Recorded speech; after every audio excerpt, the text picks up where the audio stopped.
C'est une union de coopératives qui est née en 1978, il y a un peu plus de 40 ans, une entreprise assez jeune, qui a eu pour vocation de relancer une ambition réellement viticole sur le territoire. C'était vraiment relancer la viticulture avec pour objet de produire des vins originaux. Nous avions vraiment le sentiment qu'au travers de nos appellations, l'IGP Côte de Gascogne, l'appellation d'origine contrôlée Saint-Mond ou les appellations d'origine contrôlée Madiran et Pacherinck du Vic-Bilh, que nous pouvions refaire vivre ce territoire dans toute son ambition sur la viticulture et en plus développer une ambition commerciale forte pour amener ces produits-là à être découverts partout dans le monde.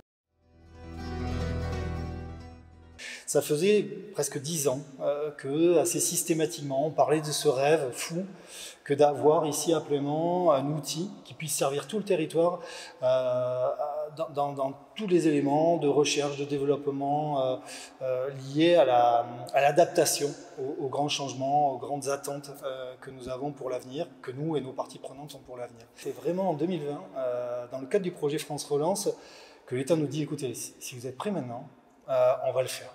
Et c'était formidable de voir comment, c'est au moment où presque on avait ce mur là du Covid, de se dire, ben c'est à ce moment-là qu'on crée ce projet qui a encore une fois aucune vocation de production directe, mais une vocation de projection vers l'avenir.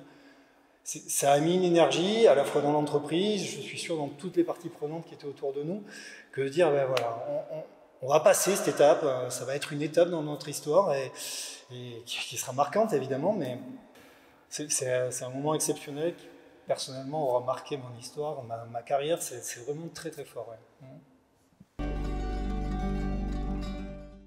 C'est très important pour moi d'avoir eu tous ces acteurs qui se mobilisent, de la petite communauté des communes jusqu'à l'Union européenne.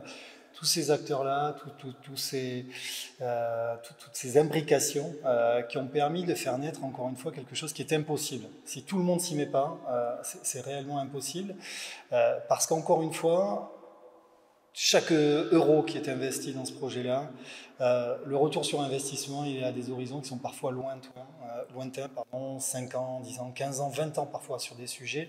On va parler vraiment des sujets qui nous occupent ici. Et c'est sûr qu'aucun acteur, personne individuellement n'est capable de le porter. Donc c'est vraiment la mobilisation de tout cela qui a permis de faire naître quelque chose qui est totalement unique.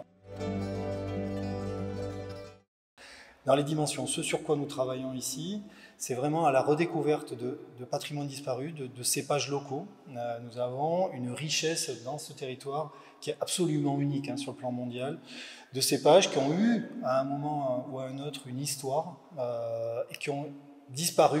Et donc ces cépages-là, nous avons besoin de les réinventorier pour voir s'ils ne sont pas un bout de réponse aux grands enjeux qui se proposent à nous aujourd'hui. Au lieu de les subir comme quelque chose qui s'oppose à nous, accompagner au travers de solutions qui existent sur le territoire, qui ont été abandonnées parce qu'elles n'étaient pas adaptées à un moment et qui sont sans doute un bout des réponses de demain.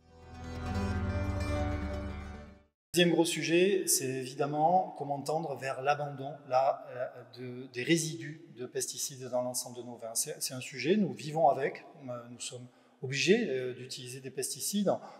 Nous avons aujourd'hui obtenu des solutions pour raisonner au plus juste leur utilisation en vignoble, mais nous pouvons encore aller plus loin dans un meilleur raisonnement encore sur la partie vignoble, dans une meilleure capacité à abattre les résidus de pesticides à l'entrée en cave. Nous avons ici des prototypes de laveuses de raisins qui sont totalement innovantes.